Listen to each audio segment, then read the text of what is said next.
a question today on this Palm Sunday.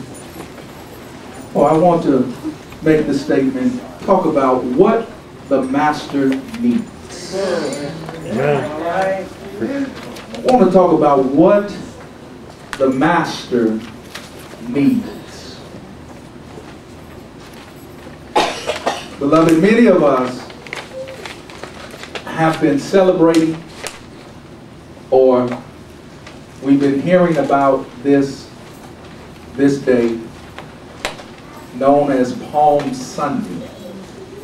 We've been hearing about it or celebrating it much of our lives. We've heard the story of Jesus Christ's triumphant entry into Jerusalem, which is the beginning of what we call Passion Week.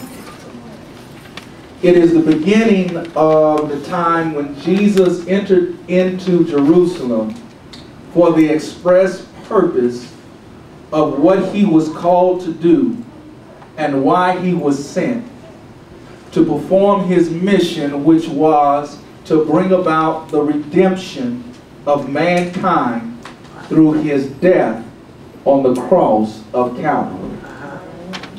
And so in this entering into Jerusalem, particularly on a colt, this was a declaration that he had not made previous to this time, that yes, it is now time to reveal the fact that I am the promised Messiah. In Zechariah chapter 9 and verse number 9 deals with the fact that the Messiah, when he comes, he would come riding upon a colt.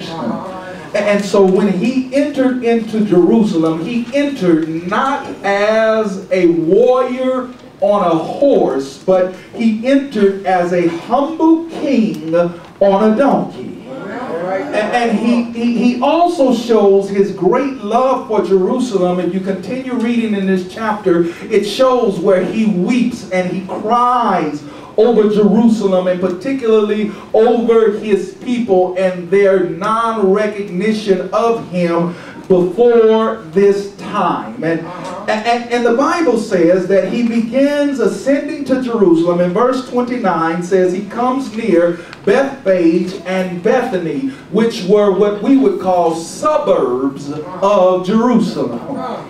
They lived in the outer portion of Jerusalem. They live on the outskirts. Are y'all with me in here? Of Jerusalem. And Bethany, you might remember, is a place where Jesus' favorite hangout was. It was the house of Mary and Martha. Mary and Martha had a brother by the name of Lazarus, whom Jesus had raised from the dead. Are y'all with me in here? And so here in these outskirts, in these suburbs, I want to suggest that the fame of Jesus had traveled into the suburbs.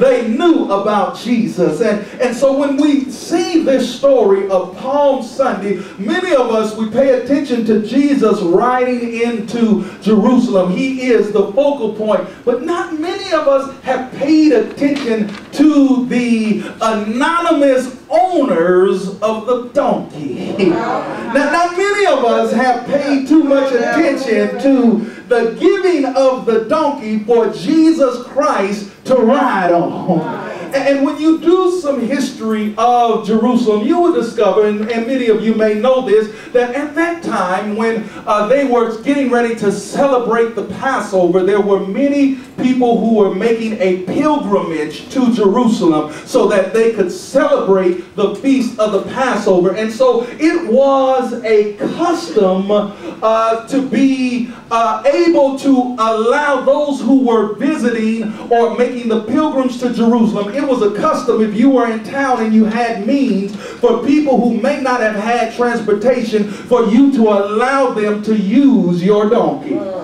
And so many people say, well, that's all that was happening here. Some people would suggest that Jesus had a pre-arranged business deal with this man, so that when he got to town, he already had